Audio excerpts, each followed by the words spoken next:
All right, welcome everybody. We'll get started here in just a second when everybody gets seated. So grateful that you are with us this morning. And I'm not going to spend a lot of time with introductions because Paula is kind of an old friend of ours now. We're going to let her explain who she is and then introduce her friends from Right Relationship Boulder. And so we are just going to hand it off. And thank you all for being here. Thank you, Paula. There you go.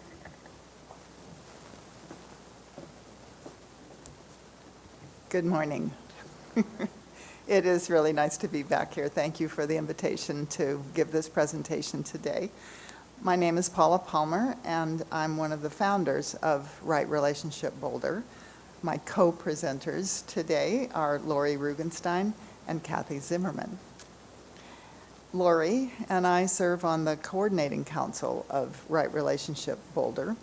Lori is a retired professor at Naropa University, where she taught music therapy and transpersonal counseling psychology.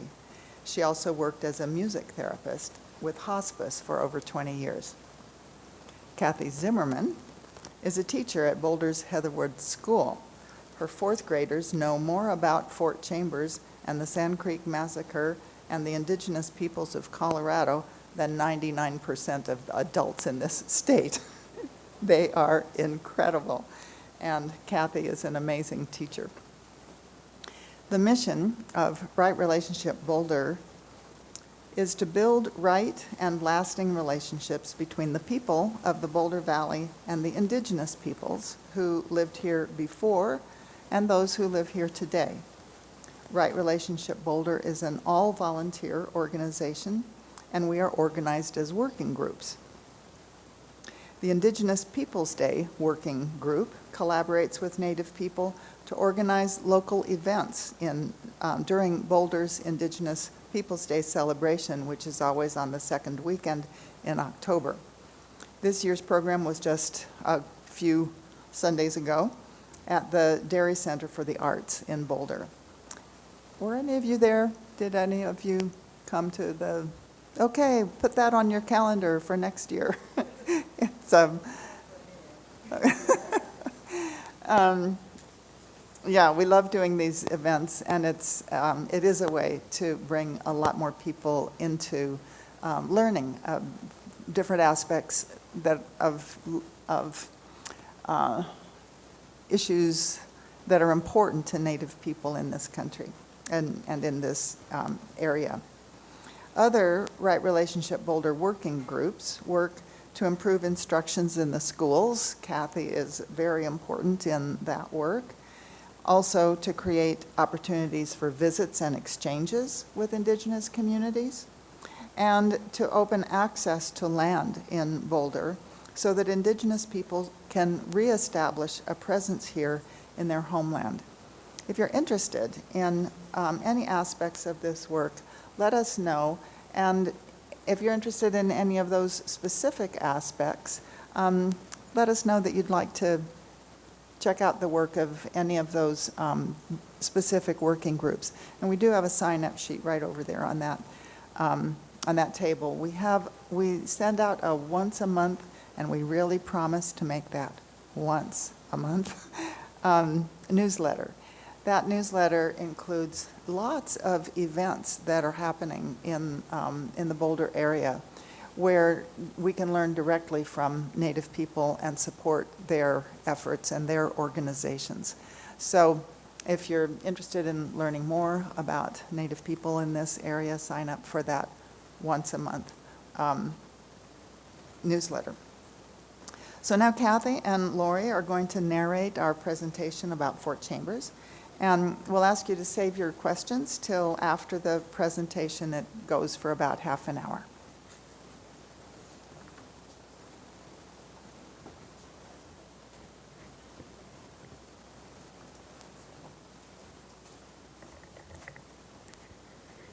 Oops, will this stay up here?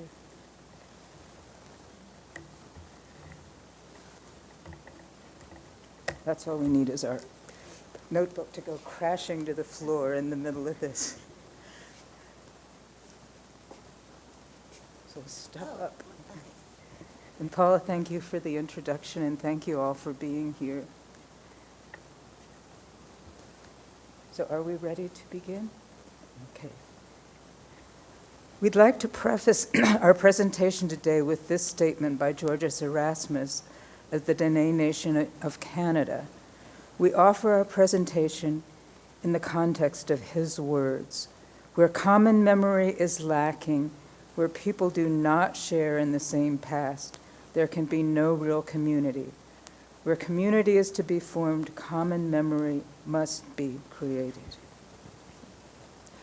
Our program is called Fort Chambers, a call for Boulder to reckon with our history and build right relationships with Indigenous peoples today. Across our country, people are re-examining our history and the ways we have failed to fully and accurately memorialize our collective past, whose voices, stories, and images have been erased or denigrated, whose stories have been sanitized and mythologized. In our public spaces, how can we reckon with the terrible injustices and legacies of slavery, genocide, colonization, and racism? How can we bring all our peoples and their histories together with a common commitment to truth, respect, and justice? The Boulder Valley has been home to Indigenous peoples for more than 14,000 years. They have hunted, traded, held ceremonies, raised families, lived and died here. People of many Indigenous nations live here today. Their stories are embedded in this land. We who live here today have much to learn from their centuries of experience and knowledge. It is time for our city to create openings for Indigenous peoples to share their stories here in their homeland. We have a unique opportunity to begin this process now. In 2018, the City of Boulder Open Space and Mountain Parks Department purchased a 113-acre property on 63rd Street between Valmont and J Roads. This land lies between Valmont Butte and Haystack Mountain, which are sacred sites to many Indigenous nations. The new open space property has special painful significance for the Arapaho and the Cheyenne peoples. Their stories need to be heard and honored at this site. According to their oral histories, the Arapaho and Cheyenne came to the area now known as Colorado's Front Range in the mid-1700s. They came from the north and the northeast, pushed by the relentless expansion of European American settlements. The Arapaho and Cheyenne shared ancient origins as Algonquin peoples. They remained allies as they traded, hunted, and sometimes fought with other tribes on the Great Plains. In 1851, along with the Lakota and 6 other nations, their chief signed the Treaty of Fort Laramie, which recognized Colorado's Front Range and the Eastern Plains as Arapaho and Cheyenne territory. At that time, the Boulder Valley was rich in elk, deer, antelope, chokecherries, and other valuable foods and medicines. It was the winter camp of Chief Nawath and his band of Southern Arapaho. Most people in Boulder mispronounce Nawath as Niwot or use the English translation left hand. In November 1858, Chief Nawath permitted some gold seekers to shelter over the winter in a few rough cabins that they had put up at the mouth of Boulder Canyon, with the condition that they would leave in the spring. But on January 16, 1859, the miners found gold, and just 3 weeks later, they established the Boulder City Town Company in clear violation of the Fort Laramie Treaty and their agreement with Chief Nawath. As Boulder grew into a boom town, the Southern Arapaho moved their camp north and then east out onto the plains in order to avoid conflict.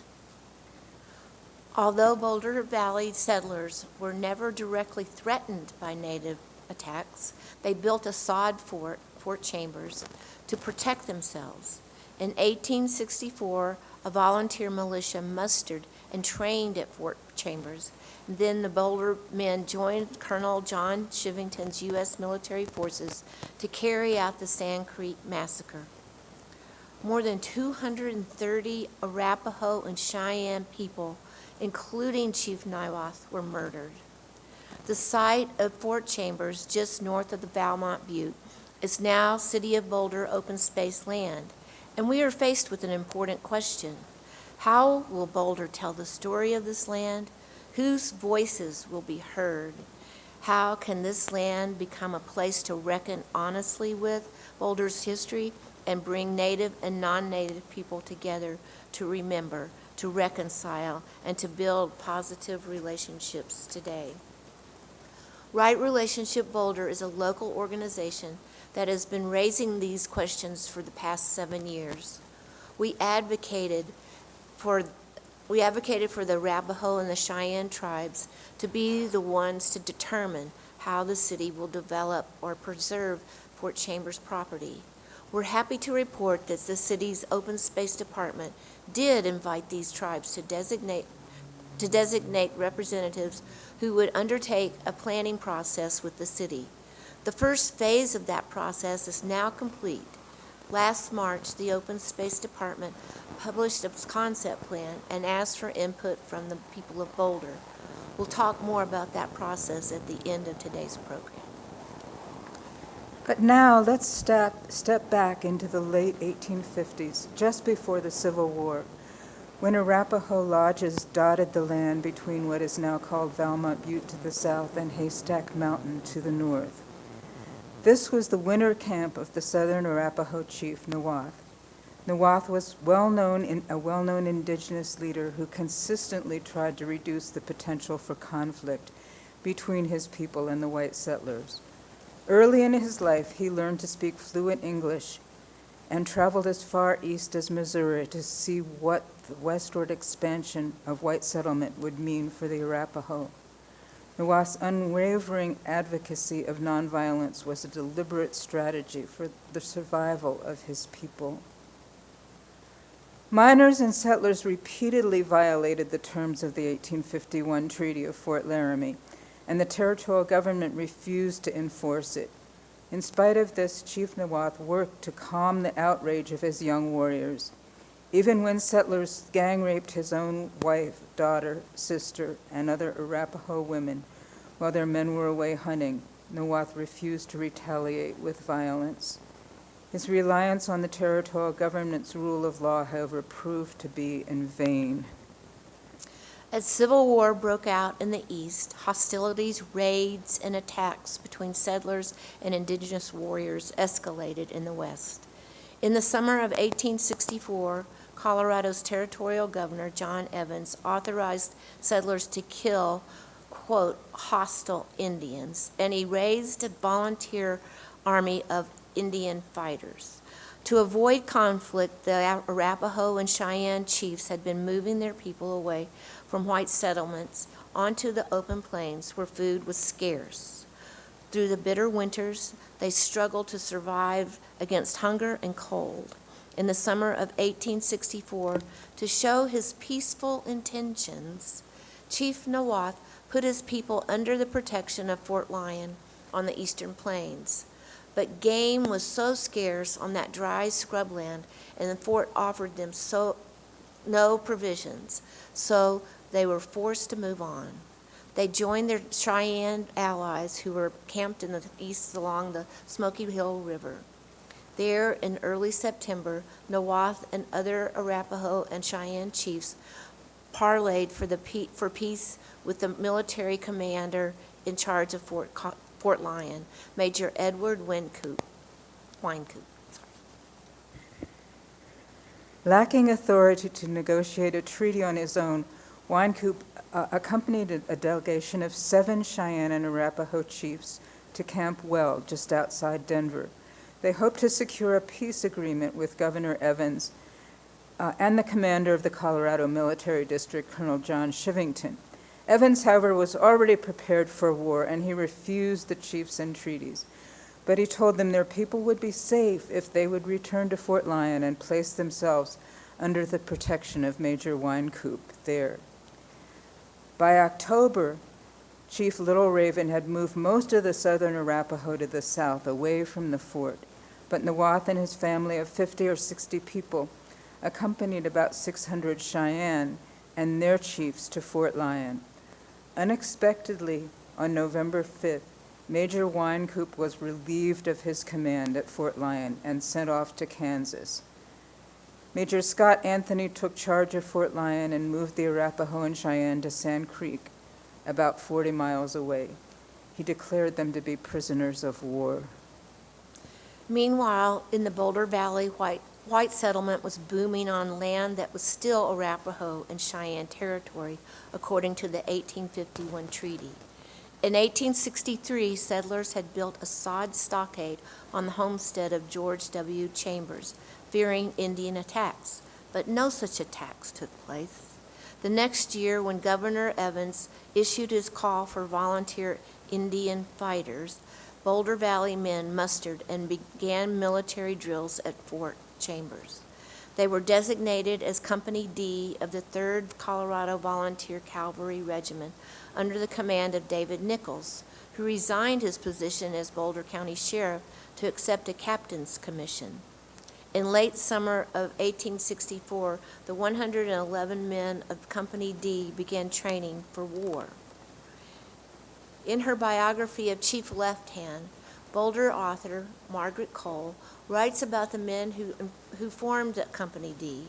She notes that many of them knew Chief Nawath and other Arapaho people personally.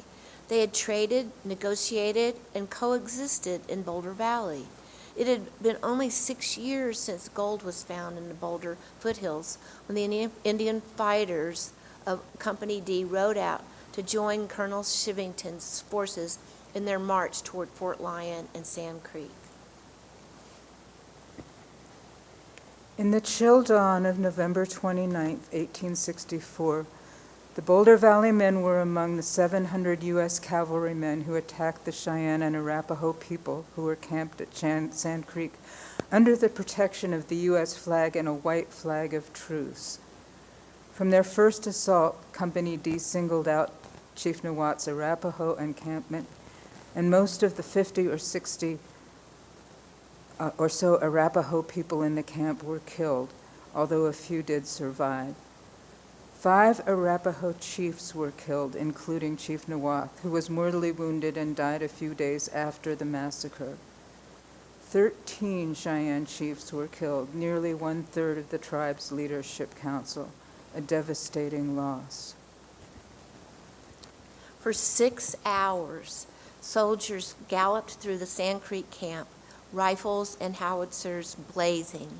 They chased women and children for miles up dry creek bed and across the plains. They brutally murdered and mutilated the bodies of more than 230 Cheyenne and Arapaho people.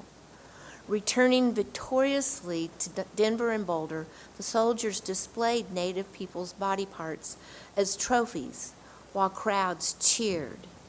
Captain Silas Soule and Lieutenant Joseph Kramer, who refused Colonel Chivington's orders to attack the peace camp at Sand Creek, became whistleblowers and sent an honest report to Washington. The details were so grotesque that even in the midst of the Civil War, Congress held hearings and determined that Sand Creek was, quote, foul and dastardly massacre. However, neither of these hearings nor the Army investigations resulted in prosecution of Colonel Chivington or the soldiers under his command. Of Sand Creek, the Native American Rights Fund attorney Walter Echo Hawk wrote, quote, "The land can speak to those who listen. There is a bluff overlooking Sand Creek where you can hear women and children crying in the wind." So why is that? Why is it that most people in Boulder County have never heard of Fort Chambers or our community's connection to the Sand Creek Massacre? History is written by the conquerors. The men of Company D and other perpetrators of the Sand Creek Massacre went on to become some of the state's most honored citizens. John Evans was pressured to resign as governor, but he became a railroad tycoon once the threat of Indian attacks on the trains had been quelled. He also founded the University of Denver, and Mount Evans was named in his honor. Fortunately, it has been renamed Mount Blue Sky. David Nichols, commander of the Company D at Fort Chambers, was elected lieutenant governor after he established the University of Colorado at Boulder with money from Clinton Tyler, another militiaman. Tyler made his fortune cutting trees into railroad ties and built the first road up Boulder Canyon. David H. Moffett of Moffett Tunnel fame was in the 3rd Regiment and became a prominent banker and railroad man. Major Scott Anthony, the Fort Lyon commander, owned a land title company and became a wealthy real estate developer. And after the Sand Creek Massacre, what became of the Arapaho and Cheyenne? It was very clear to the young warriors that seeking peace with the Americans was futile. Their chiefs who had advocated for peace had been murdered in cold blood, and for the next 25 years they fought hard for their freedom. But the so-called Indian Wars took an enormous toll. By the late 1870s, most of the Southern Cheyenne and Arapaho were living in poverty on reservation lands in Oklahoma. The Northern Cheyenne, unaccustomed to the hot, dry conditions there, broke away and were eventually assigned a reservation of their own in Montana. The Northern Arapaho were resettled on a reservation in Wyoming that they were forced to share with their traditional enemies, the Eastern Shoshone. In Oklahoma, the federal government consolidated the Southern Cheyenne and Arapaho into one tribe and divided their land into individual family allotments under the Dawes Act. Over the decades, the Arapaho and Cheyenne tribes have worked hard to build economic stability, provide education and opportunities for their youth, and maintain their cultural and spiritual practices. But the Boulder Valley is still the homeland of indigenous people. A former Northern Arapaho Business Council member, Stephen Fasthorse, told us, quote, "The Boulder area was the chosen place for the Arapaho people in a spiritual sense. Our ancestors had a spiritual quest to search for a certain place, and when they came here, they knew they had found it. It was foretold to us by the higher being of life. The Creator has always led our people. Our hearts always yearn for our original homeland. We hope we will be welcomed in this place that we belong to." Boulder has benefited directly from Indian removal policies that violated human rights, broke government treaties, and forced the Arapaho people from their homeland. Those words are part of the Indigenous Peoples' Day resolution that Boulder City Council unanimously approved in August of 2016. The resolution creates an annual Indigenous Peoples' Day observance, and it resolves, Quote, "that those now living on these ancestral lands recognize that harm was done and acknowledge that we have a shared responsibility to forge a path forward to address the past and continuing harm to Indigenous people and the land." the resolution continues. Section 4. The City Council directs its city manager to work with city departments, Native Americans, and historians to correct omissions of the Native American presence in public places, resources, and cultural planning. To help the city implement this resolution, a group of Boulder Valley residents formed Right Relationship Boulder. Our first action in 2017 was to visit the Arapaho people in Oklahoma and Wyoming. We told Arapaho leaders about the city's resolution, and we asked them how they would like to relate today with the land of Boulder Valley and the people who live here now. They told us they would like to have land in Boulder where they can honor their ancestors, teach their children about their history, renew their relationship with the ecology of their homeland, and hold ceremonies and cultural events. They would like land where they can manage a buffalo herd. They would like to have housing in Boulder where they can stay overnight on their frequent trips between Oklahoma and Wyoming, and also for Boulder students studying at CU. And they would like to teach the people of Boulder about Arapaho history, culture, arts, dances, governance, and the issues they face in their communities today. Since our first visits with the Arapaho, we have hosted them here for Indigenous Peoples Day events and for a series of meetings with the city, county, and school district officials. When the city purchased the Fort Chambers site in 2018, we took Arapaho leaders to see the property. Their eyes scanned the beautiful land where their ancestors had lived and where soldiers had prepared to attack them. And we fell into solemn silence together. In subsequent years, religious leaders in Boulder and Broomfield have led remembrance ceremonies where Southern Arapaho Chief Alvin Kendrick and other Arapaho and Cheyenne leaders honored their ancestors and joined us in prayer and reconciliation based on a shared understanding of our history. Last year, the city's Open Space and Mountain Park Department published a concept plan for the 113-acre Fort Chambers property. Arapaho and Cheyenne tribal representatives gave input, and we did too. We are disappointed that the concept plan was approved without making some important changes that we recommended. For example, only 10% of the land is designated for education and reflection on the history of the fort and its consequences for Arapaho and Cheyenne people. The concept plan prioritizes 50% of the land for ecological restoration and 40% of the land is designated for agriculture.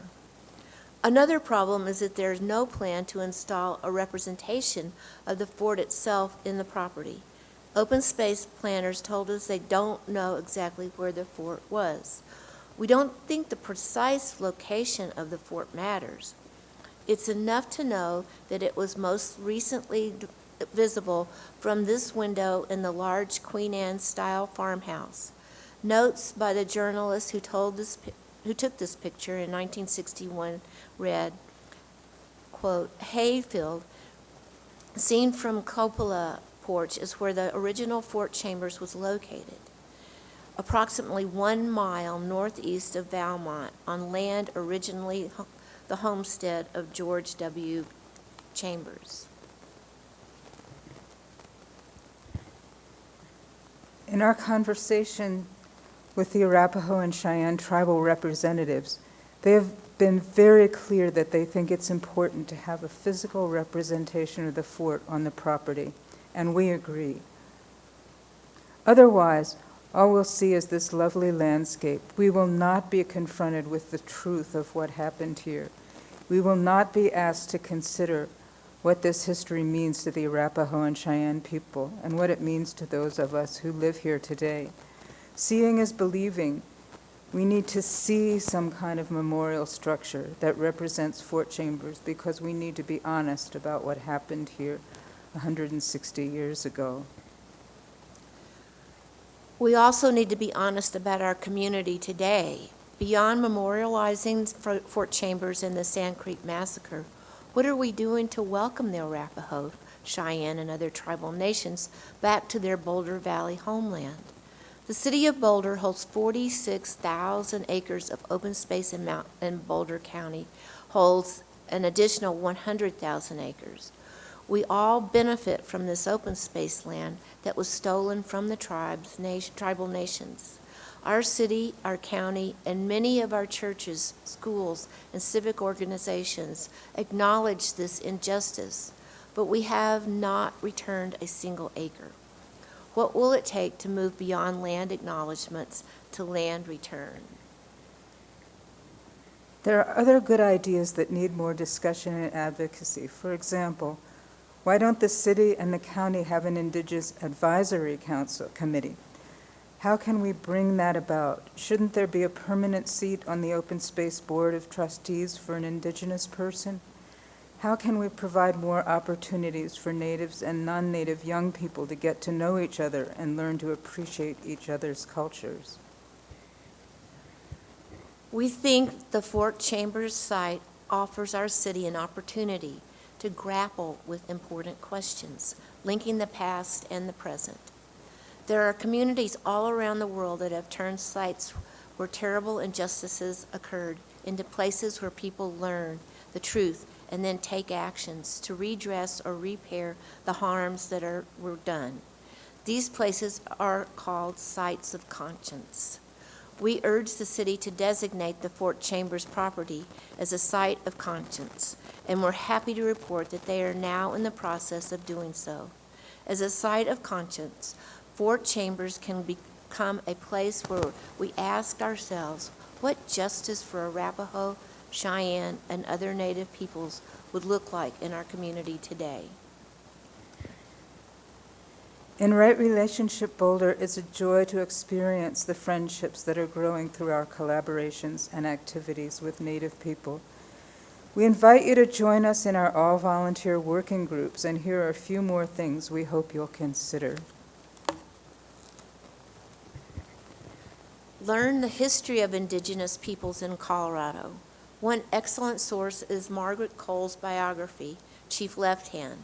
Visit the Sand Creek Massacre National Historic Site.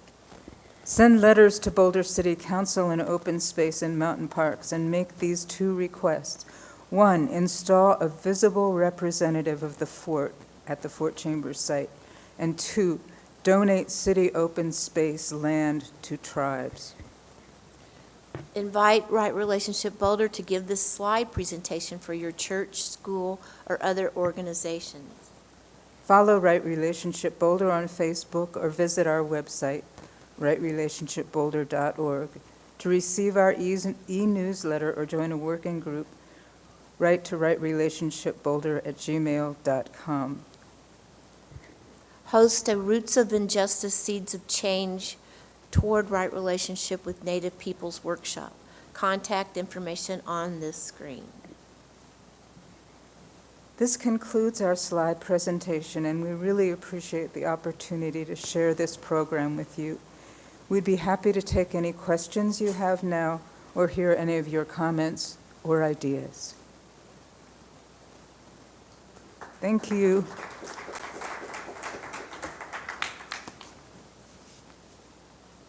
Do you know how many Indigenous people live in Boulder County? I don't think we have a number for Boulder County. The number that I hear is for the Denver metro area, and the number there that I hear is 60,000. Denver was one of the sites where the federal government encouraged Native people to come during the era of they called it the relocation program in the 50s and 60s. So there's a very large Denver and Front Range Native population, and these are people from many, many tribes from all over the country, really.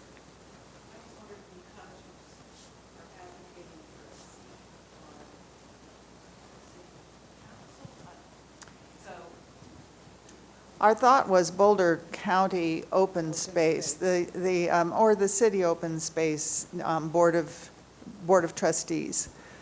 Yeah, we think that would be it would be really valuable for Native people to have a voice in the considerations about what happens for the city. It's 46,000 acres of land. And for the county, another 100,000 acres of land. This is a lot of land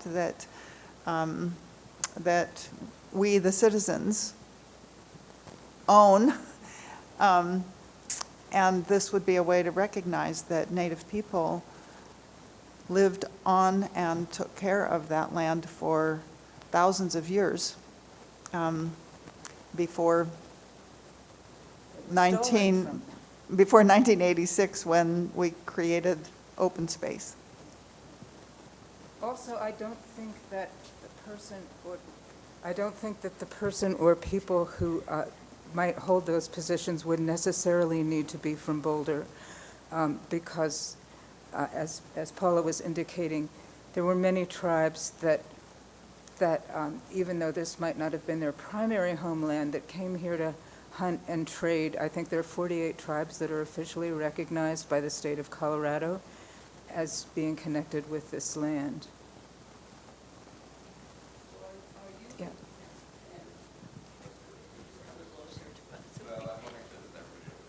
Okay. Okay, I have multiple. So I'm curious if there are representatives from the Native American tribes that are trying to work with you to have them sending letters requesting this as well. So it's not just us in the local community, but they themselves saying, hey, can you recognize us? Do you have work going on with them? Or are you trying to Yes. just do the work I'll let for Paula them? speak to that, but Okay, yes. Thank you. We have had relationships, we've been building relationships with the Arapaho and Cheyenne people since 2017, when we visited the tribes, and we urged the city to invite the tribes, we're talking Northern Arapaho, Northern Cheyenne, Southern Arapaho, Southern Cheyenne, 4 tribes, to designate representatives to work with the City Open Space Department, specifically on the development plans for the Fort Chambers site. And they did that. So for about the last maybe 4 or 5 years, the city has had meetings with these representatives, official representatives of the tribes. They have given input on what would happen to this land. And they continue to do that. Do you want to That's say good. something about Karen and her position? A new thing, a good thing, is that the county has created a position that is filled by a woman whose name is Karen Wild. She's Kiowa, I believe. I think she's Kiowa. And she's a very experienced person. She's worked for the National Park Service and for other, in other ways as a liaison between Native people and various different government entities. So they have created a position for her. She's just been in that position since June, I think, and so she's just kind of still feeling her way and trying to figure out how she can best represent the concerns and the ideas that come from Native people, and use her position in the county government to advance those ideas.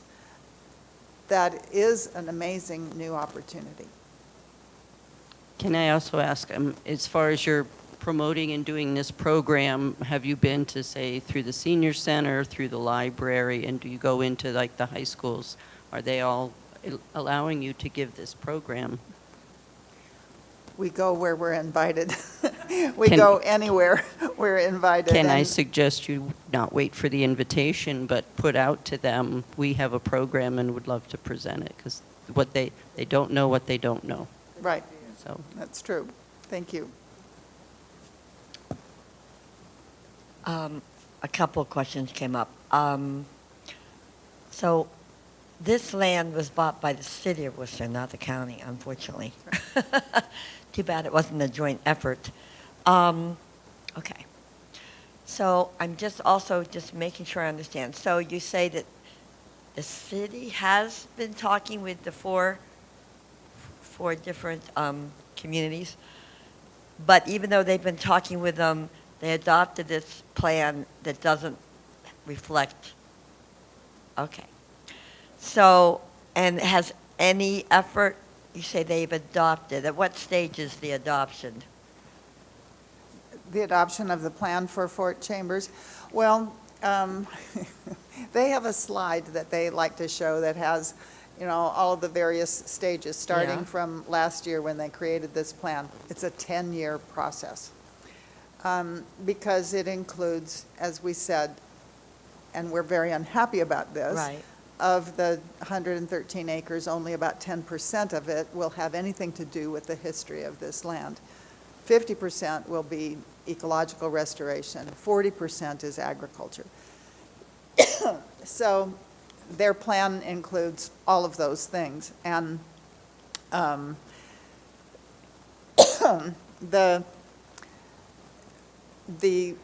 what was your specific question? Well, I'm trying to figure out who has adopted it. Has it been the Oh, open no, this- space? Yeah, Has it this- chamber? I'm just trying to figure out at what Yeah. level of adoption and what adoption means. Can it be changed? Well, that's a good question. And it's a question that we keep asking also.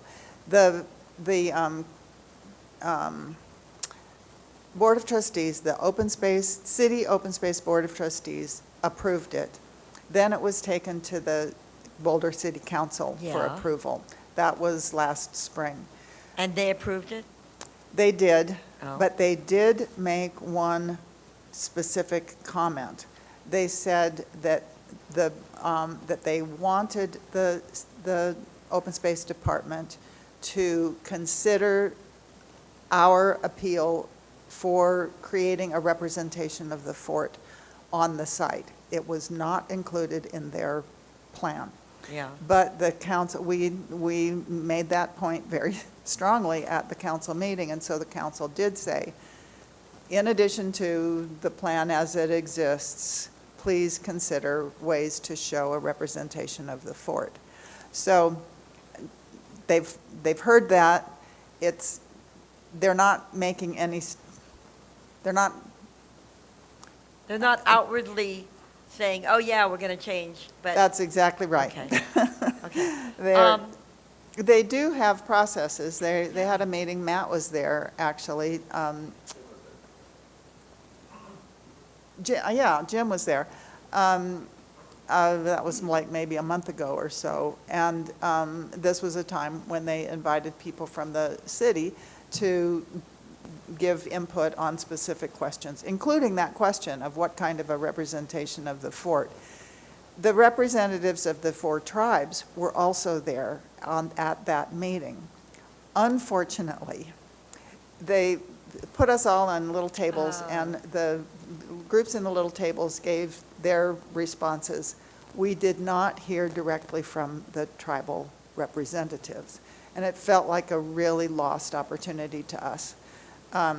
Because when you have 4 people there from Montana, Oklahoma, and Wyoming, and you don't give them a chance to say what their response is. So they were sitting at these tables, and so some people heard it, but it didn't carry any real weight that we could see.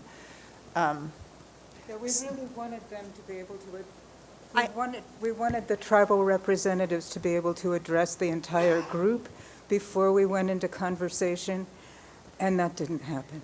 Okay, that's too bad. But has there been any follow-up on that sort of charrette or whatever it was? We haven't seen that. So Okay. they also put out a survey. The city has put out a number of surveys. They don't advertise those very broadly, so I think they hear from the same people over and over and over again, who are probably the people who are on the email listserv from the Board of Trustees. That's the most likely group of individuals who would give feedback.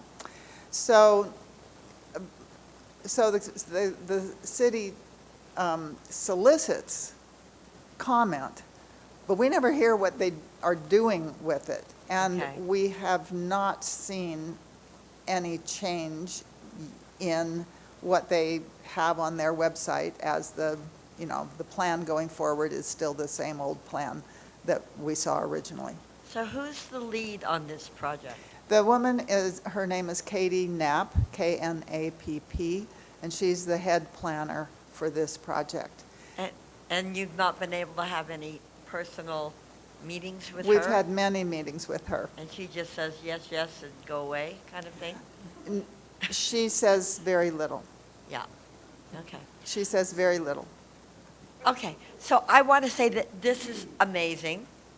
I haven't seen it like this. I mean, we did go to Sand Creek. I've heard various parts of this. I agree that I would think schools would want, I would think schools would want to, at least, history, teachers, someone would want to do this. Yes, please tell us why they're not doing it. They came, they're coming. They've been to, well, one elementary school, right? Or has it been to any other people? Because it was Laurie and Geraldine came last year for my class, and they'll be invited back this year. But it's not like a large group of people that are seeing.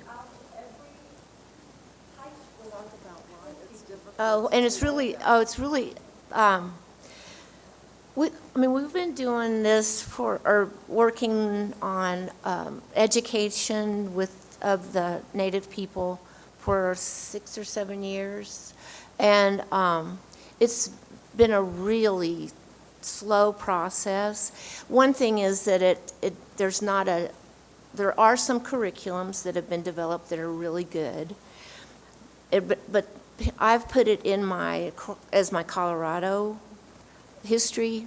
That's what we teach, is that perspective, the perspective of the indigenous people.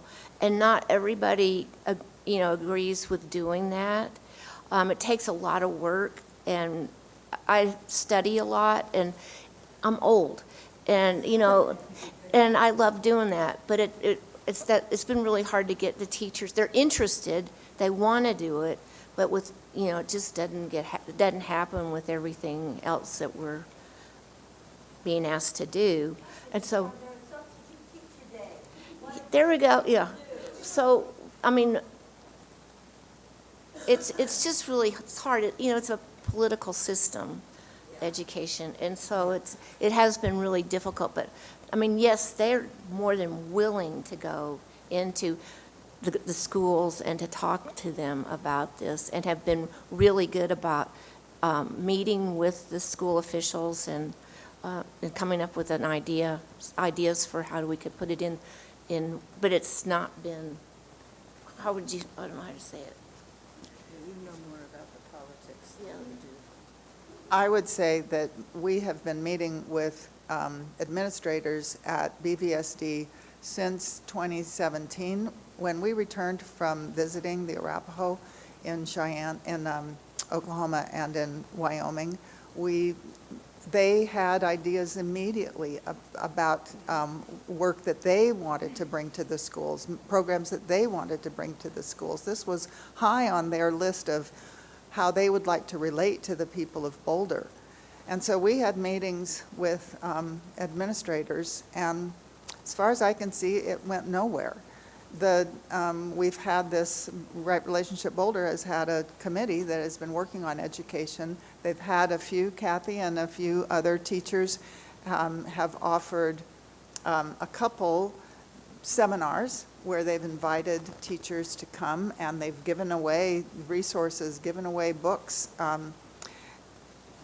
What I understand about, and Kathy understands this better than I do, but what I understand about the district is that it's really a teacher-by-teacher option. They have to teach to the standards, and if they choose to use the kinds of material that is available, there's a Ute curriculum that was created through History Boulder, History Colorado. It was actually the Department of Education and the youth. Yeah. It's fabulous.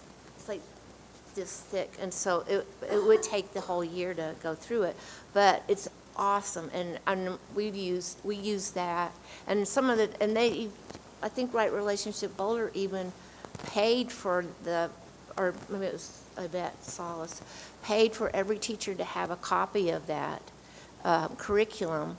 And I don't know, there's no training. That's the big thing too, is teachers really want training, and that has not happened either, but. Let me say something about Terry Bissonette. Dr. Terry Bissonette, who is involved with People of the Sacred Land, she did the education book that was part of the Trek report. She is in the process of developing a piece of legislation that she plans to present to the Colorado legislature sometime in 2026 to make American Indian education for all mandatory in the state of Colorado.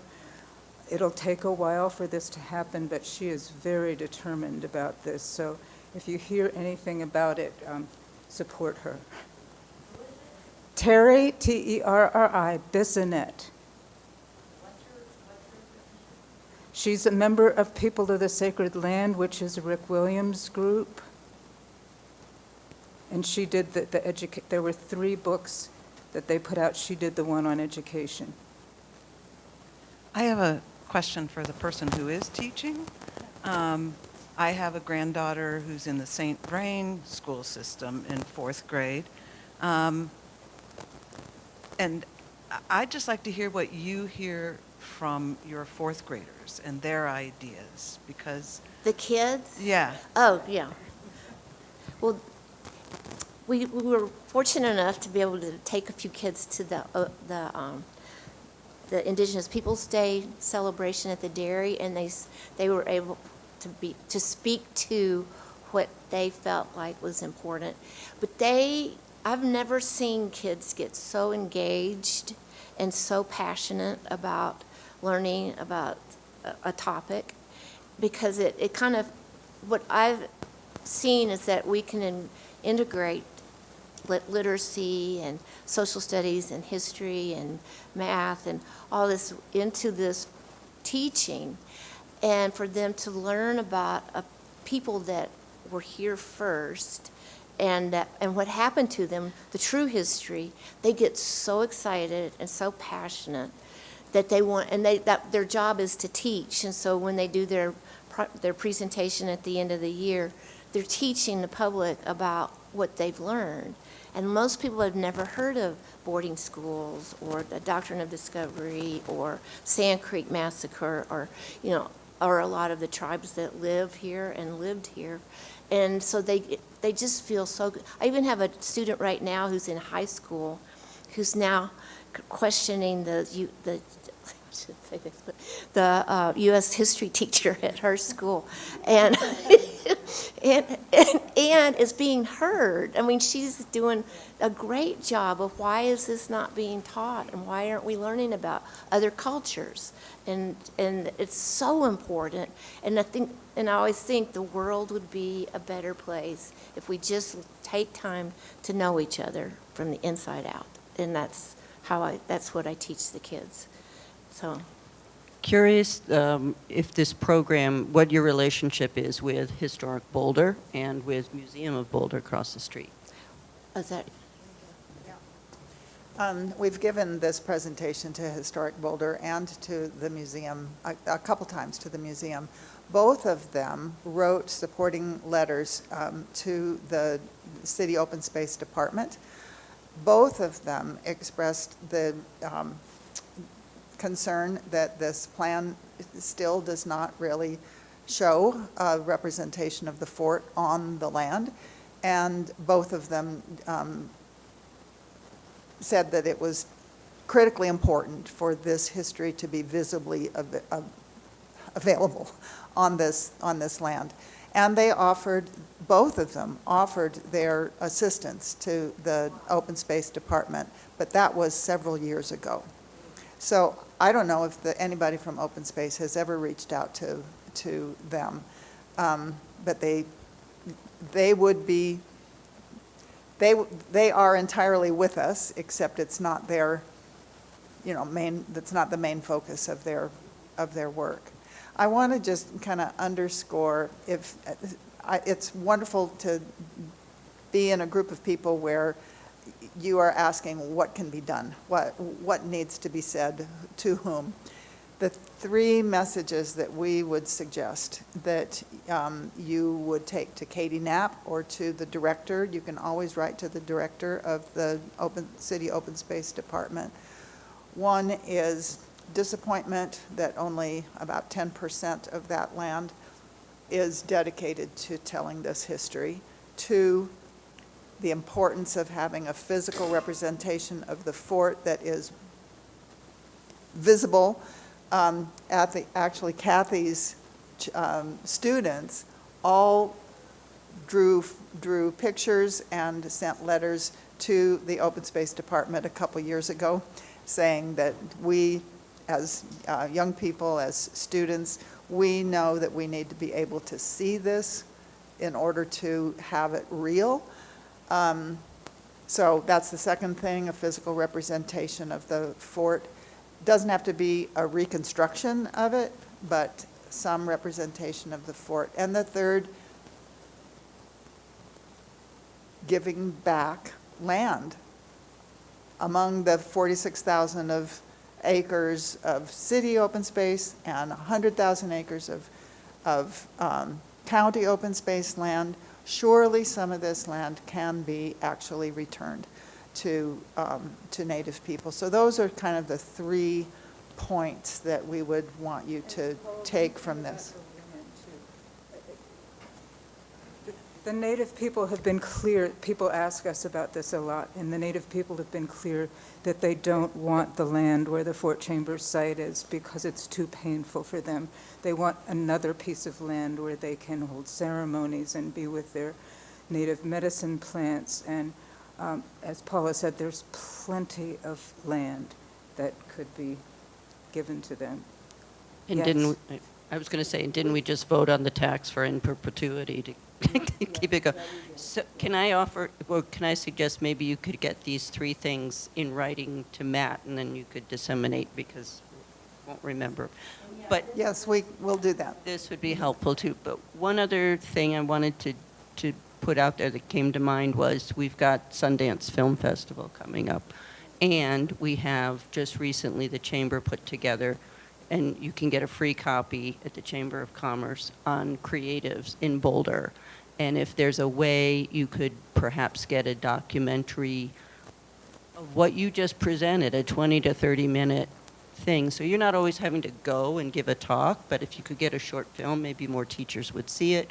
Maybe we could see it at the senior center, whatever, just as an idea, because we got a lot of people that are going to be coming to town, and filmmakers are probably looking for things to offer back. So just an idea. I want to share one thing.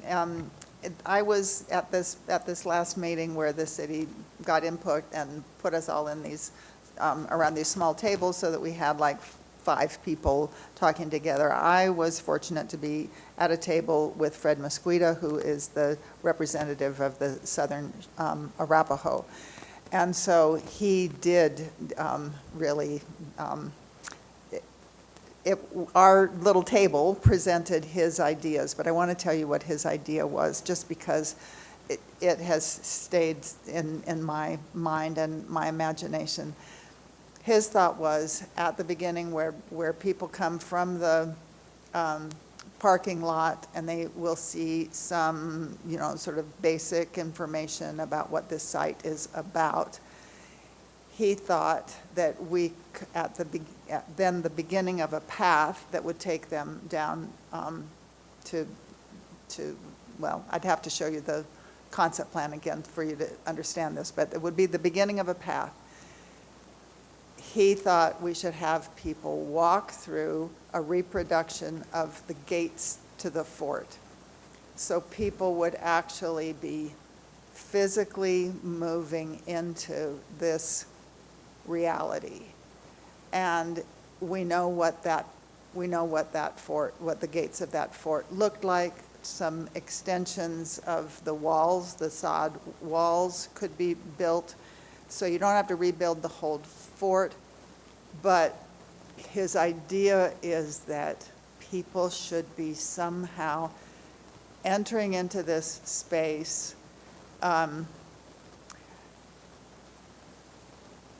with a change in themselves. So they're not just, groups of people, blah, blah, blah, whatever people do when they walk down a path. That could kind of alter the way we experience this. And then it will depend on what kind of displays they create to tell this history, to bring it alive. And for us, what's really important is to ask people at the end of that experience, so who are we now in Boulder? What are the consequences of this having happened here? How have the people of Boulder thrived as a result of what happened here? What has happened to the Arapaho and Cheyenne people? How do we deal with the disparity there? What does right relationship ask of us? What are some possibilities? We really want that place to not just be about the history, but to really be about ourselves, and to use it as a place where we can begin those really important and difficult conversations. That's what a site of conscience offers in all of the places where they exist around the world. Anyway, you've got the mic. No, this is actually answering my question. So part of what I was thinking when I was hearing this ask is I would love to organize around this, get more people to write letters, get, push back where we can.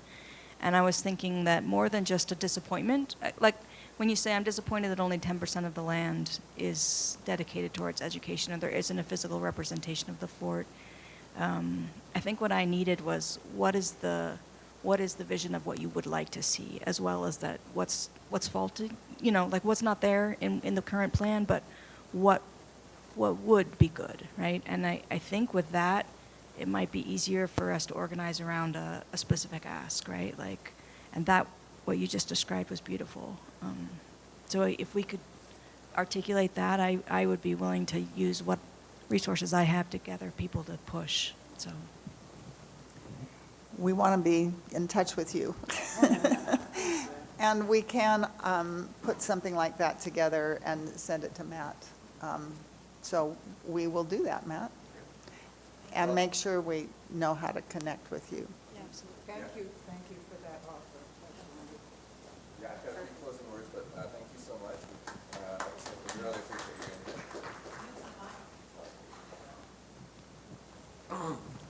you. Yeah, my final closing words are, our side of the story is that on July 17th, 1864, our church was founded within a mile of the fort. So right contemporaneously of what was happening there. We don't know what the connection was. Maybe we were there to protest the fort. I kind of doubt it, but we don't know the story. And so, but I would like to know the story and to say, this is our connection. And when we welcome our neighbors back to this land, we say, this is our story. We're still with you, or, most likely we see some connection there, and we recognize that we've got a role to play in healing this. And so I really appreciate the folks in this room. I know I'm mostly talking to the choir, but the Racial Justice Ministry is getting more organized in terms of structure for how to respond to all the needs that are happening right now in the world. We've got some great leadership on immigration, and we've got Jessica and I are kind of taking the lead on our relationship with the Center for African and African American Studies and the Black Liberation Front. That sounded like a militia, but it's not. I meant something different. And then Karen Hoover and the Hoovers have done some work in being able to maintain this work with developing relationship with Right Relationship Boulder and our indigenous neighbors, but we need more help on that team. We've got the work to do. We know what needs to be done. We've got people in the church, I think, who want to show up, but they need leadership. And so we're at that spot now where we've got some structure. We know where to put leaders in place. And so ask around. I know most of you guys are leading other things, but keep your mind out. Who can help us lead this effort? Because this is really our next step. We've got the knowledge, we've been learning, and then kind of in our process, it's how do we reflect on what we know now, and how do we develop relationships with people so that we can really take effective action. Not that we're going to stop taking effective action until we get great. We've got letters to write and things we can do today, but we'll be able to do more and more better. I'm not making great words today, but we can do more things more effectively with some leadership in this area. So think on that. Let's see who we can recruit for this effort. And thank you guys for coming. And thank you to Paula and team.